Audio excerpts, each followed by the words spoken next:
would cry. Oh, baby.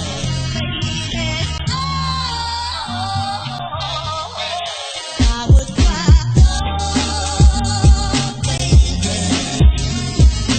Oh, baby. A lot of ditching parties. You know, I would go to school with a bag full of records, man, because I knew I was going to be DJing at these little backyard boogies. Instead of books, there was vinyl in there. And then I had my battle wags, my rectangle battle wags, I can scratch, man. It was crazy.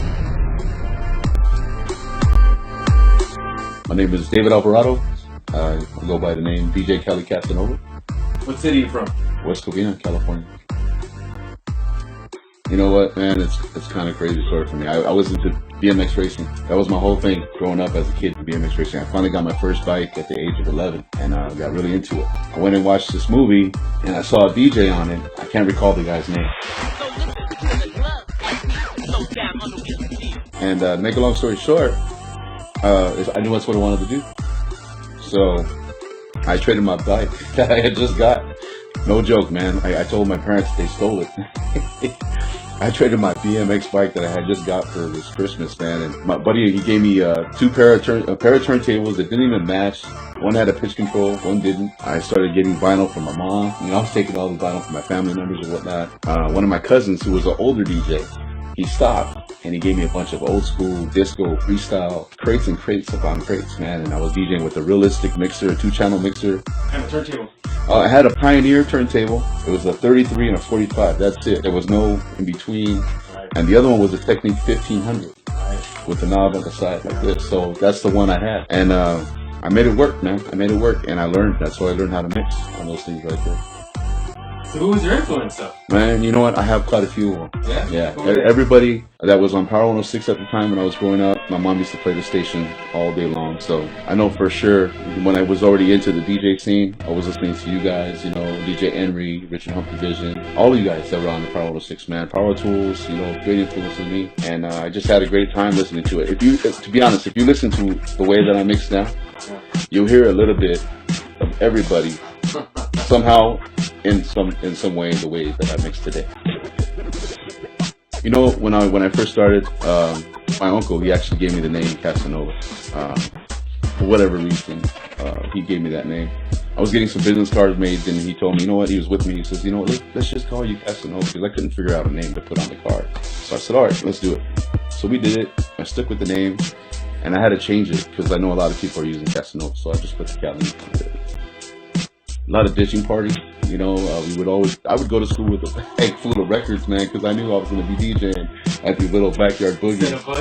Instead of books, there was vinyl in there, and then I had my battle wags, my rectangle battle wags, so I can scratch, man. It was crazy, man. That's Where were some of the ditching parties at? Oh man, all over Almani, San Gabriel Valley, you know, all over the place, man. LA, you name it. How many DJs were at the ditching party? You know what? There was a line.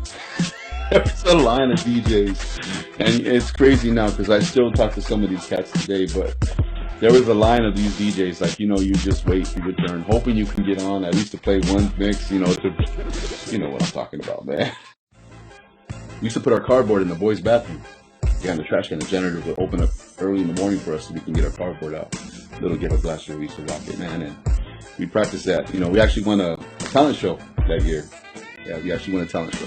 Somewhere out there's pictures of me in a ducktail and long, you know, wrist, you know, with all the bracelets and stuff like that. You know, it was really cool, man. But I did that all the way. Honestly, I stopped about 7 years ago. Oh man, the first 2 records I bought, Debbie Deb, When I Hear Music, and Lookout Weekend. The very first 2. Those are actually the first records that I learned to mix on.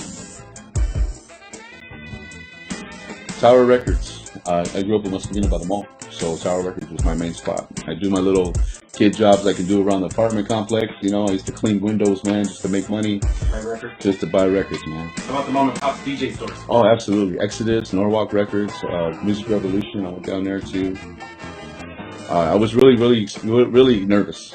You know, I had a bunch of people I didn't know. They're watching me. Dance is one thing. I never got nervous for breakdancing, you know, because I was really confident in my ability. But to show somebody else something else I wanted to do, you know, was something new for me. So when they were out there dancing, I finished up with doing what I was doing. I had these records. I went up there and I played, man.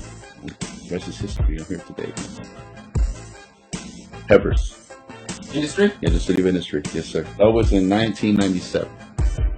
Baby Does, Pink Cadillacs, Moreno Valley, Safari Bar, Monopolies in Riverside as well. Actually, I did that one with Speedy K, man. Every day I wake up, first thing I do is I thank God and I give him credit for giving me another day. I'm so blessed to have another day in the family that I have. Second thing I do is I go to work, man. I'm a family man, you know. I take care of business. I practice every day, 3 hours a day minimum. DJing, no lie, man. 3 days, 3 hours a day. I'm on the show right now with DJ Cazell. It's called Icon Radio. He's got a new radio station now. Shout out to Cazell. What's up, man? Salute, brother. And we do that show every Wednesday, 8 p.m. to 9 p.m. And we were both skinny and we both have hair. I used to have that. Yeah, thank God. It's great, but I still got it, man.